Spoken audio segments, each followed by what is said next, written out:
नमस्कार, चर्चा में आपका स्वागत है। मैं हूं विकास सिंह।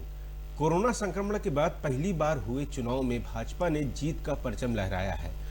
उत्तर प्रदेश, मध्य प्रदेश, गुजरात में होने वाले उपचुनाव हो या बिहार के विधानसभा चुनाव, जनता ने भाजपा पर भरोसा जताया। आखिर क्या कुछ कारण थे भाजपा की जीत के और विपक्षी दलों के पराजय के? आज हम इस विषय पर चर्चा करेंगे। चर्चा में जो हमारे साथ खास मेहमान हैं, हम उनका आपसे परिचय करा देते हैं। हमारे साथ है सुरेश बहादुर जी, वरिष्ठ पत्रकार, और पीएन द्विवेदी जी, वरिष्ठ पत्रकार। आप दोनों लोगों का चर्चा में स्वागत है। सबसे पहले सुरेश जी, आप किस तरीके से देखते हैं इन चुनावों को? कोरोना संक्रमण काल के बाद एक आदमी की मन स्थिति बदली, ऐसा सोचा जा रहा था अनेक समाजशास्त्रियों द्वारा और अनेक विशेषज्ञों द्वारा। इस बार जो चुनाव हुए, खासतौर से हम सबसे पहले उत्तर प्रदेश में ही उपचुनाव की बात करते हैं। 7 में से 6 सीटें भाजपा ने जीती। कैसे देखते हैं आप? विपक्ष तमाम तरीके की एजेंडे चला रहा था, तमाम तरीके के दावे कर रहा था। आपको लगता है सारे दावे धराशायी हो गए उत्तर प्रदेश में? देखिए, जिस तरह से भाजपा ने अपनी 6 सीटें जीती हैं, उससे बिल्कुल स्पष्ट बात है विपक्षी दलों के दावे बिल्कुल झूठे हो गए हैं। और एक चीज़ जो सबसे बड़ी बात है, भारतीय जनता पार्टी ने हमारी जनता की नब्ज पकड़ी है। जो चीज़ें कही जाती थी, मैं समझता हूं कि इन किन्हीं चुनाव में बेरोजगारी या अन्य विषय जैसे नौकरी देने की बात थी या फसल खराब होने की बात थी, जो ऐसे मुद्दे जो विपक्ष उठाते रहे हैं, वो कहीं कहीं वो सारे मुद्दे जो है जनता को आकर्षित नहीं कर सके। और यही कारण है कि आप देखिए, कोरोना संक्रमण काल में जो भी रहा, मैं समझता हूँ कोरोना का असर आप देखिए, कोरोना में सबसे ज्यादा दुर्गति हुई थी बिहार में।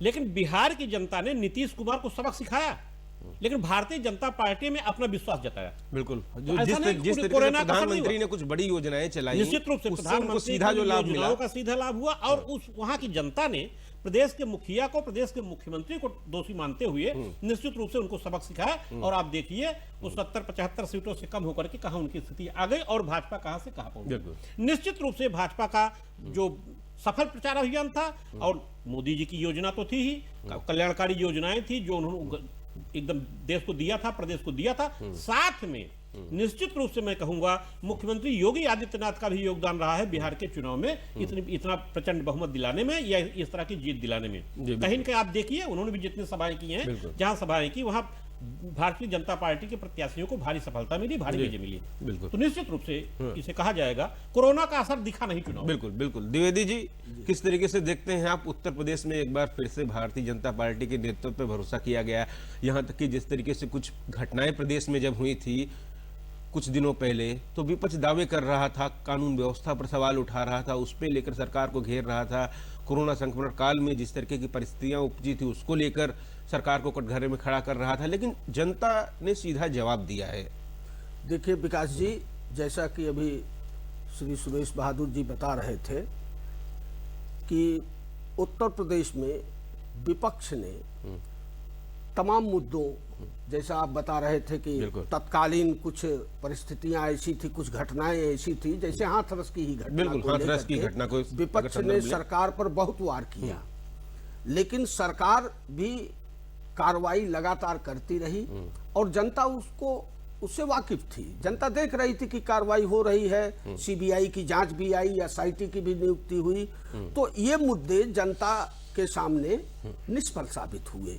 और दूसरी बात, जो कोरोना काल की आप कह रहे हैं, कोरोना, ये कोविड-19 जो है पूरी दुनिया में महामारी का रूप लेकर आया, लेकिन भारतवर्ष जहां की इतनी बड़ी जनसंख्या है और उत्तर प्रदेश जो भारत के सबसे अधिक आबादी वाला प्रदेश है, वहां पर इसका प्रभाव उतना नहीं आ पाया। ये उसका कारण था कि उत्तर प्रदेश सरकार, योगी सरकार का जो मैनेजमेंट था कोरोना को लेकर के, वो बहुत अच्छा रहा। विद्यार्थियों को जिस तरह इन्होंने प्रयागराज से उनके घर पहुंचाया, कोटा से विद्यार्थियों को जिस तरह स्पेशल गाड़ियां भेज करके घर पहुंचाया, वो यहाँ के छात्रों को, यहाँ के नौजवानों को, मजदूरों को जिस तरह से इन्होंने सहायता की, वो बहुत। और उसी के बाद ये चुनाव आया, तो सब ने सारे मुद्दों को खारिज करते हुए भाजपा में अपना विश्वास है। बिल्कुल बिल्कुल। सुरेश जी, उत्तर प्रदेश उपचुनाव की अगर बात करते हैं, जिस तरीके से लड़ाई देखी गई, 2 जगह कांग्रेस 2 नंबर पे रही, 1 जगह बीएसपी रही और बाकी जगह सपा रही। मुख्य विपक्ष कौन है, इसको पहचानना होगा आखिर। देखिए, हाँ, जब अभी तो भाई मुख्य विपक्ष को विपक्षी दलों के तय करना पड़ेगा कि भाजपा को चुनौती कौन देगा। चुनाव का जो प्रारूप है, चुनाव के जो समीकरण है, बिल्कुल आप समझिए कि बदले। यहाँ भी देखिए, जो उपचुनाव हुए हैं सभी विपक्षी दलों ने अपने अपने प्रत्याशी उतार दिए, उनका मत विभाजन हो गया। मत विभाजन का निश्चित रूप से 1 लाख भारतीय जनता पार्टी को मिला। भारतीय जनता पार्टी अपनी 6 सीटें बरकरार करने में सफल रही। एक जो बहुत बड़ा कारण है, आप ये जान लीजिए विकास जी, कि भारतीय जनता पार्टी ने, चाहे मैं कहूंगा मोदी जी ने और मैं कहूंगा योगी जी भी, कम से कम उत्तर प्रदेश की बात है, ये पूरे देश के और प्रदेश के जनमानस को ये समझाने में सफल हो गए हैं कि आजादी के बाद से जो भी सरकारें आई हैं उन्होंने बहुसंख्यक के अधिकारों पर हमला किया है और अल्पसंख्यक को ज्यादा प्राथमिकता दी है। इस चोट को उन्होंने बहुसंख्यक समाज को चोट किया, और बहुसंख्यक समाज जिस तरह का चुनाव चल रहा है, जिस तरह का पैटर्न चल रहा है, बहुसंख्यक समाज को भी ये लगने लगा है कि हमारे अधिकारों का हनन हुआ है और उससे उसको अपने स्वाभिमान से जोड़ते हैं। और जब ये समाज चुनाव यादव, कुर्मी या मुसलमान, ठाकुर, ब्राह्मण नहीं है, चुनाव हो गया है बहुसंख्यक समाज वर्सेस अल्पसंख्यक समाज, और इसको मुख्य रूप से, इसको भारी रूप से, इसको देने, इस स्वरूप को देने में भारतीय जनता पार्टी काफी सफल रही है। और मुझे लगता है कभी निकट भविष्य में उनको चुनौती देना बड़ा मुश्किल है। बिल्कुल। पीएन द्विवेदी जी, जिस तरीके की उत्तर प्रदेश की सीटें रहीं, ज्यादातर सीटों पर भाजपा ने बड़ी ही जीत दर्ज की है। यहाँ पर भाजपा प्रत्याशी ने, उसको वोट मिले अच्छे। घाटमपुर छोड़कर, घाटमपुर में कांटे की लड़ाई हो गई थी, एक समय बसपा प्रत्याशी था, उसके बाद कांग्रेस नंबर 2 पर आ गई थी। आप किस तरीके से देखते हैं, क्या विपक्ष अपनी बात जनता को समझाने में असफल रहा? ये सरकार जो कह रही थी, सरकार विकास की बातें कर रही थी, सरकार अपने दावे कर रही थी, सरकार को जो विपक्ष आरोप लगा रहा था, जनता ने सिरे से खारिज कर दिया इसमें। देखिए विकास जी, 2017 में जब विधानसभा के चुनाव हुए थे तो ये 6 की 6 सीटें भाजपा की ही थी। आज 3.5 साल पूरे हो गए हैं उत्तर प्रदेश में योगी सरकार के। 3.5 साल के बाद इन 6 सीटों पर उपचुनाव होना और उनमें इस तरह भारी जीत दर्ज कराना, ये राज्य सरकार की बहुत बड़ी और भाजपा की बहुत बड़ी उपलब्धि है। बिल्कुल। कि अब आप मध्य प्रदेश में जाइए, बिल्कुल, मध्य प्रदेश में कांग्रेस की सरकार बनी थी चुनाव के बाद, और वहां कांग्रेस के ही लोग फिर चुनाव लड़े, लेकिन उसके बाद शिवराज सिंह चौहान को वहां पर सपोर्ट मिला है। ये बिल्कुल जीत 19 सीटें जीता है वहां। ठीक उसी तरह भाजपा ने यहां पर आप देखिए, यहां पर योगी सरकार के प्रति ये उपचुनाव ये सिद्ध कर रहा है कि योगी सरकार के प्रति जनता का विश्वास बढ़ा है, घटा नहीं है। अब वो बात दूसरी है कि कहीं कम मार्जिन हुआ, कहीं ज्यादा हुआ, मार्जिन का कोई मतलब नहीं आ रहा था। यहां ये है कि इन्होंने इतनी भारी जीत दर्ज की। बिल्कुल। सुरेश जी, विपक्ष की अगर बात करें, एक बार उन्होंने सपा और कांग्रेस का गठबंधन हुआ, एक बार सपा और बसपा का भी गठबंधन हो गया, और इस बार अलग रहकर भी चुनाव लड़ लिया। कोई रणनीति उनकी काम नहीं कर रही है। देखिए विकास जी, भाजपा की ही चाहे जो भी चुनाव हो, भाजपा जो भी चुनाव लड़ती बड़ी गंभीरता से लड़ती है। उनकी स्ट्रेटजी होती है, उनकी प्लानिंग होती है, उनकी तैयारियां होती हैं। वो किसी भी चुनाव को हल्के में नहीं लेते और ना अपने प्रतिद्वंदी को हल्का समझते हैं। यही कारण है कि आप देखिए, योगी आदित्यनाथ ने, मैं समझता हूं प्रत्याशी घोषित नहीं हुए थे तभी उन्होंने उत्तर प्रदेश में चुनाव की कमान संभाल ली थी।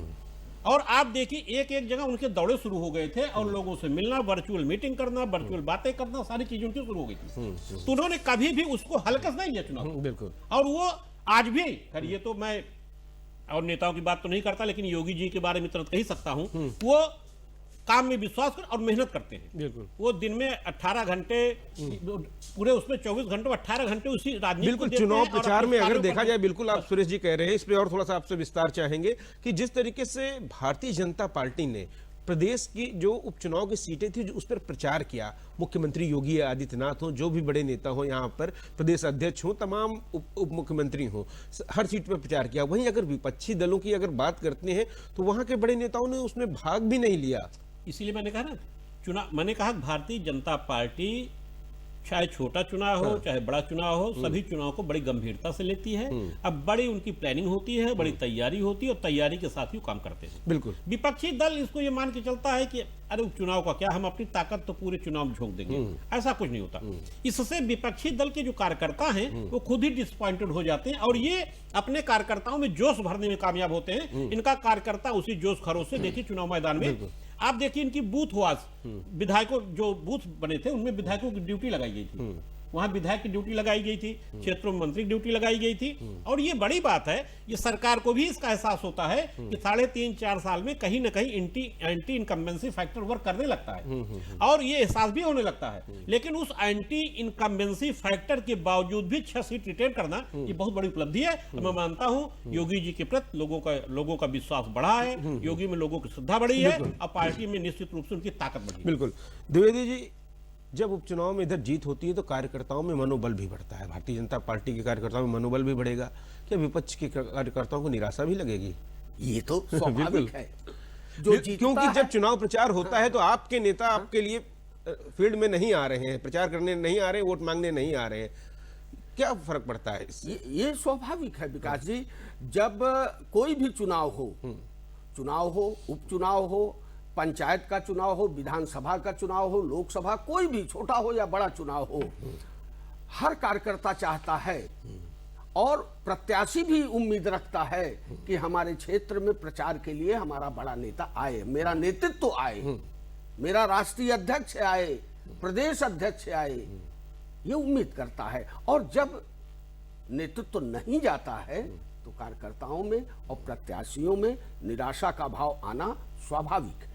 आमतौर पर देखा गया था कोरोना संक्रमण काल के दौरान भी मुख्यमंत्री योगी आदित्यनाथ समेत तमाम लोगों ने जनता से जुड़कर कार्य किए। वहीं अगर विपक्षी दल के अगर बड़े चेहरों की बात करते हैं, वो शायद नहीं निकल पाए, जनता से अपना संवाद कायम नहीं कर पाए, या ये भी कुछ एक कारण रहा होगा इसमें? बिल्कुल सही कह रहे हैं विकास जी। कोरोना संकट में जिस समय जनता परेशान थी, बाहर से तमाम प्रवासी लोग यहाँ आ रहे थे, सेवा कार्य चल रहा था, सरकार लगी ही थी, साथ में भाजपा संगठन भी पूरी तन्मयता के साथ जुड़ा हुआ था और सेवा कार्य किया जा रहा था। लेकिन विपक्ष के लोगों ने उतनी तन्मयता के साथ सेवा कार्य नहीं किया, उसका भी असर पड़ा है। जी जी बिल्कुल। सुरेश जी, इस पे हम और आपसे भी जानना चाहेंगे कि मुख्यमंत्री योगी आदित्यनाथ लगातार काम करते रहे। जब से कोरोना संक्रमण हुआ है, दिन में 2 बार मीटिंग लेना, जाना, जिलेवार निर्देश देना कि हर जिले का जिला अधिकारी आपको 2 बार मीटिंग लेगा, ग्राउंड रियलिटी तुरंत तत्काल सीएम ऑफिस भेजेगा। इन सब चीजों का प्रॉपर जनता पे असर रहता है। वो कुछ जगह हो, निज जगह हो या पूरे प्रदेश में ये कार्य हुआ है, तो उन जगहों से परिणाम आपको मिले हैं? देखिए विकास जी, योगी आदित्यनाथ जी जब से राजनीति में आए थे, जब सांसद बने थे, तभी से वो कम से कम पूर्वांचल में इंसेफ्लिस की लड़ाई इंसेफ्लाइटिस से हमेशा से देखिए, और उस चीज को करते योजना करते अपने मुख्यमंत्रित्व काल में आकर के उन्होंने उस पर काबू पा लिया और उस पर सफलता प्राप्त की। तो उसमें उनका भी एक विशेष अनुभव था। इस महामारी से निपटने के लिए, ऐसी बीमारियों से निपटने के लिए उनका एक विशेष अनुभव था। वो अनुभव उनका काम है। और आप देखिए पूरे कोरोना काल के दौरान कभी विचलित नहीं हुए, कभी कहीं जो भी खबरें आई लोगों को सुविधाएं उपलब्ध कराने में जो हो सकता सब उपलब्ध कराए। अधिकारियों को निर्देश देते हैं, रोज उनकी मीटिंग एक होती रही कोविड-19 अधिकारियों से, और उसके पूरी तैयारी का जायजा करते हैं। तो निश्चित रूप से उनके कार्यशैली का और उनकी कार्यपद्धति का असर दिखा है और आगे भी दिखेगा। और एक बात और कह दूं, भारतीय जनता पार्टी का जो है, ऐसा नहीं कि इस जगह जो पहुंच गई है बड़ी आसानी से पहुंची। बिल्कुल संघर्ष करना पड़ता है। 1952 में जब जनसंघ का गठन हुआ था और जब उन्होंने अपना चुनावी घोषणा पत्र जारी किया था और कहा था हम पीओको को ले लेंगे, जेएनके ये कर देंगे, वो जो घोषणाएं लागू की थी उन्होंने, तब लोग उन पर हंसते थे। अब मुझे लगता है कि तब भारतीय जनता पार्टी को संस्थापक नेताओं को भी नहीं विश्वास था कि वो जो है ऐसा कर पाने में सफल होंगे। लेकिन आप उनकी क्षमता देखिए, 2 से 89 हुए, 89 से आगे आए, आगे से सत्ता पाए। मतलब उन्होंने आत्मचिंतन का, चिंतन का और संघर्ष का रास्ता कभी छोड़ा नहीं, मतलब उस पर लगे रहे। और जो नेता जो आज विपक्ष के नेता हैं, उनकी पैदाइश सत्ता पक्ष से हुई है। कहीं न कहीं किसी न किसी रूप में सत्ता से जुड़े रहे, तो सत्ता से जुड़े रहने पर कहीं न कहीं थोड़ा सा शिथिलता तो आ ही जाती है। और वो शिथिलता अब दिखने को मिल रही है। संगठन की क्षमता, उनकी कार्यशैली, बिल्कुल उनकी संघर्ष कार्यपद्धति। संघर्ष बिल्कुल संघर्ष आपको सफलता का रास्ता दिखाती है। पीएम द्विवेदी जी, बात करते हैं बिहार की। बिहार में 3 बार के बाद एक बार फिर से भाजपा गठबंधन पर जनता ने भरोसा जताया है। किस तरीके से देखते हैं, कितनी बड़ी जीत है? विपक्ष तमाम दावे कर रहा था, यहां तक कि एग्जिट पोल में भी नहीं आया, लेकिन विश्वास जनता ने जताया। जिस तरीके से लोगों को अनाज की सुविधा गरीबों को उपलब्ध कराई गई, वहां पर शराब पर पाबंदी लगाई गई, और जो एक प्रबंधन है महिलाओं को आगे लाने का, वहां पर स्वयं सहायता समूह सबसे ज्यादा बिहार में वहां महिलाएं जुड़ी हुई हैं। इन सब चीजें, जमीनी कार्यों ने भाजपा को वहां पे विजय दिलाई है। देखिए विकास जी, मेरा मानना है कि बिहार में जो एनडीए को इतनी बड़ी जीत मिली है, उसका मुख्य कारण केंद्र सरकार और प्रधानमंत्री नरेंद्र मोदी की लोक कल्याणकारी योजनाओं का प्रभाव है। यद्यपि कोरोना काल में कुछ मजदूरों के साथ जब बाहर से लोग आ रहे थे, तो वहां के मुख्यमंत्री नीतीश जी ने उतना सहयोग नहीं किया था। इससे मजदूरों के अंदर उनके प्रति काफी गुस्सा था, और उसका परिणाम भी आपने देखा होगा। नतीजे जो आए हैं चुनाव के, उसमें नीतीश जी की पार्टी को कम सीट मिली है, और भारतीय जनता भाजपा पार्टी को बहुत वोट परसेंट बढ़ा है, उनका स्ट्राइक रेट बढ़ गया है। बिल्कुल। तो ये उपलब्धि ये दर्शाता है कि वहाँ केंद्र सरकार की नीतियां और प्रधानमंत्री की लोक कल्याणकारी जो योजनाएं हैं, उसका अच्छा प्रभाव रहा। यानी बिहार की जनता ने नीतीश के प्रति अविश्वास और भाजपा के प्रति भारी विश्वास दिखाया है। कुछ क्षेत्रों से बिल्कुल उनका वोट गिरा है, लेकिन भारतीय जनता पार्टी की सीटें बढ़ी, और जिस तरीके से प्रधानमंत्री नरेंद्र मोदी का चुनाव प्रचार अभियान है, उनकी बात को लोग गंभीरता से लेते हैं। सुरेश जी, प्रधानमंत्री नरेंद्र मोदी का यह असर था?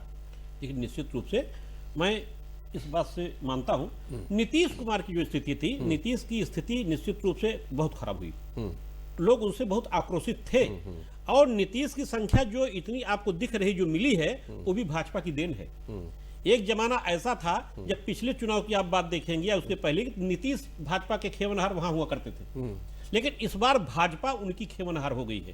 नीतीश को निश्चित रूप से जो भी उपलब्धि मिली है, जो भी सफलता मिली है, नीतीश को भारतीय जनता पार्टी के नाते ही मिली ही, और वहां की जनता ने, मुझे कहने में कोई संकोच नहीं कि भाजपा में विश्वास दिलाया है, और मोदी जी में विश्वास दिखाया है। नीतीश को निश्चित रूप से अगर वो नहीं नकार सके, एक तरीके से आप देखिएगा तो नीतीश को उन्होंने नकार दिया है।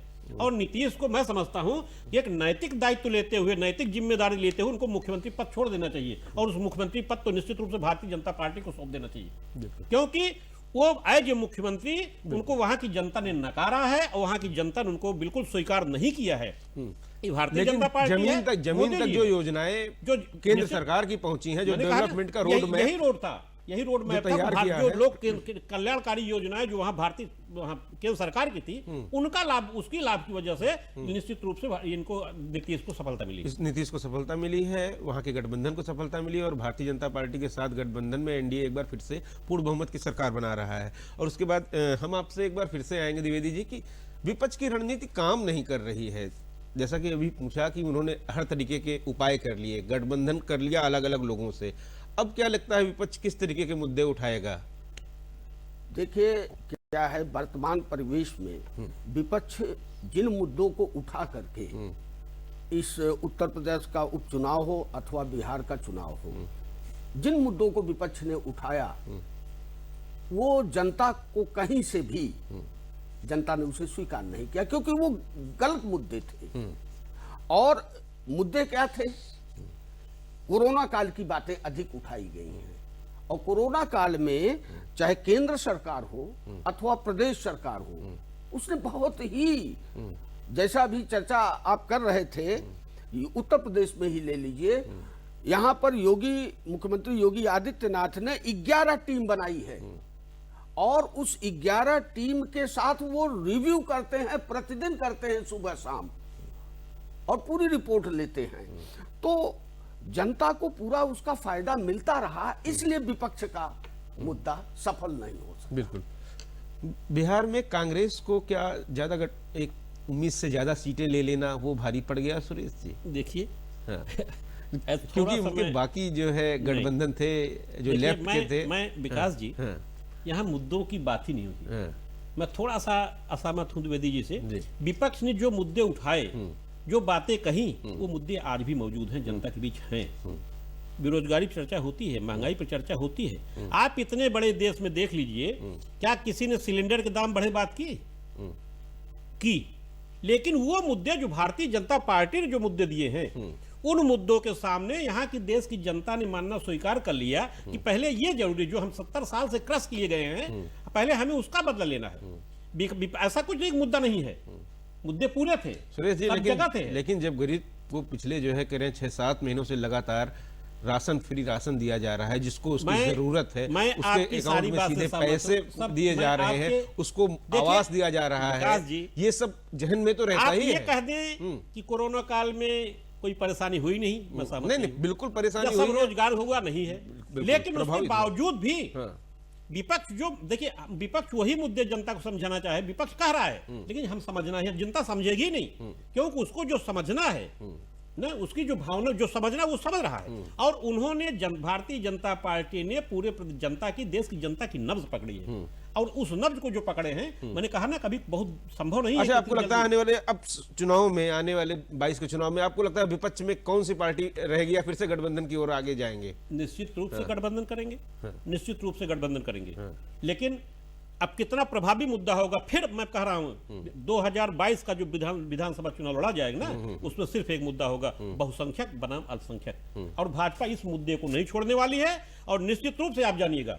और ये मुद्दा इतना टच कर रहा है, आप बताओ, समझाने में कामयाब हो गए हैं। सभी पार्टी तो एक बार साथ आ चुकी हैं सुरेश जी। मैं कितने लोग मिलते हैं, सभी कहते हैं ठीक है, ये हाँ यहाँ ये कमी है, ये कमी है, ये कमी है, वोट भाजपा को देते हैं।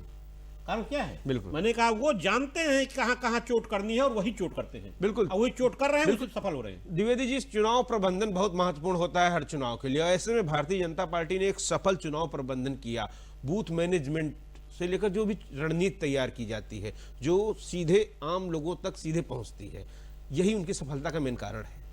जी, बिल्कुल सही कह रहे हैं। Bharatiya Janata party booth level से लेकर के लोकसभा क्षेत्र अथवा विधानसभा क्षेत्र, वो पूरा उनका चुनाव प्रबंधन होता है, और वह चुनाव प्रबंधन उनका केंद्रीय नेतृत्व द्वारा और प्रदेश नेतृत्व द्वारा बाकायदे उसका सुपरविजन किया जाता है और नियमित किया जाता है। और रही बात जो अभी आप मुद्दे की बात कर रहे थे 2022 वाली, उस पर हम थोड़ा सा बताना चाहेंगे कि जो गठबंधन की आपने चर्चा की 2017 में और 2019 में यहाँ गठबंधन किया जा चुका है, और दोनों के परिणाम भी देखे जा चुके हैं। 2017 में समाजवादी पार्टी ने कांग्रेस से गठबंधन किया, उसका क्या परिणाम आया सभी ने देखा। 2019 में बसपा और सपा ने गठबंधन किया, उसके क्या परिणाम आए सभी ने देखा। तो यहाँ की जनता भी ये समझ चुकी है कि गठबंधन का क्या नतीजा होता है, और भाजपा किस तरह से सरकार दे सकती है। गठबंधन एक धर्म निभाना, गठबंधन में साथ लेकर चलना, ये भी एक महत्वपूर्ण होता है। यही ज्यादा महत्वपूर्ण है। बिल्कुल, उस चीज को जैसे विश्वास दिखाया जा रहा है। बार बार देखा है कि गठबंधन भारतीय होता जनता है। पार्टी इस बार ज्यादा सीटें पा गई है, लेकिन जिस तरीके से शायद अंदाजा पहले से रहा होगा, नीतीश कुमार को मुख्यमंत्री के लिए आज भी वो प्रमोट कर रहे हैं आगे आने के लिए। तो ये थोड़ा सा सैक्रिफाइस भी करना पड़ता है कि भाजपा का बड़प्पन है, वैसे नीतीश जी को स्वयं मुख्यमंत्री का पद इस बार स्वीकार नहीं करना चाहिए। बिल्कुल, हाँ, जिस तरह भाजपा ने अपना बड़प्पन दिखाया, मुख्यमंत्री उसी तरह नीतीश जी को अपनी नैतिक जिम्मेदारी मानते हुए इतनी कम, लेकिन गठबंधन को तो पूर्ण बहुमत मिला है। गठबंधन को तो पूर्ण बहुमत मिला है। आपको लगता है वहां पर चिराग पासवान से समझौता न करना जेडीयू को ज्यादा नुकसान हुआ उससे? बिल्कुल आप सही कह रहे हैं। जेडीयू को, नीतीश जी की पार्टी को चिराग पासवान ने कम से कम 25-30 सीट पर नुकसान पहुंचाया। बिल्कुल। सुरेश जी, अब लगता है आगे की अगर रणनीति भारतीय जनता पार्टी की देखें, बंगाल चुनाव है, उसके बाद उत्तर प्रदेश चुनाव है, किस तरीके से आगे चलेगी? उत्साहित कार्यकर्ता है, बराबर जीत मिलती जा रही है। विकास जी, उनकी रणनीति बहुत साफ है जी ना जी। वो हर परिस्थिति में अपने को, आपने 2017 के चुनाव की चर्चा की, 2019 के चुनाव, मैं नहीं कहूंगा परिस्थितियां क्या थी, क्या किस वजह से हम जीते, लेकिन वो जीते। और वो उनकी जो चुनावी रणनीति है, जिस रणनीति पर वो काम कर रहे हैं, अभी भी वो कामगर होगी, मुझे पूरा विश्वास है। बिल्कुल, नरेंद्र मोदी जी के ऊपर भरोसा अभी देश को है, और आगे जिस तरीके से उनकी चुनाव प्रबंधन है, उसका जो टास्क है द्विवेदी जी, बंगाल चुनाव आने वाला है और उसके बाद फिर उत्तर प्रदेश चुनाव आएंगे, पंजाब चुनाव आएंगे, फिर कई चुनाव आएंगे।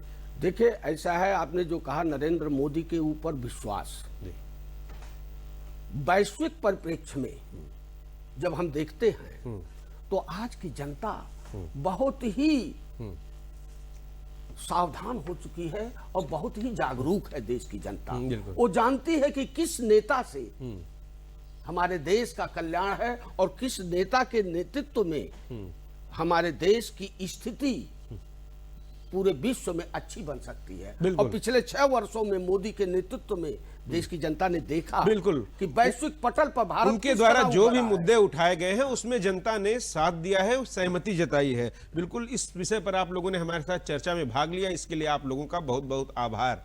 और आज के प्रोग्राम में चलने से पहले आपको एक बात जरूर बताना चाहेंगे कि आप सभी लोग, कोरोना संक्रमण काल चल रहा है, त्योहारों का सीजन आ गया है, मास्क आप लोग पहने रहें, उचित दूरी बनाकर रखें और बार बार साबुन से हाथ धुलते रहें। ये बहुत ही खास बात है, इसको ध्यान में रखना बेहद ही जरूरी है। आज के कार्यक्रम में बस इतना ही। नमस्कार।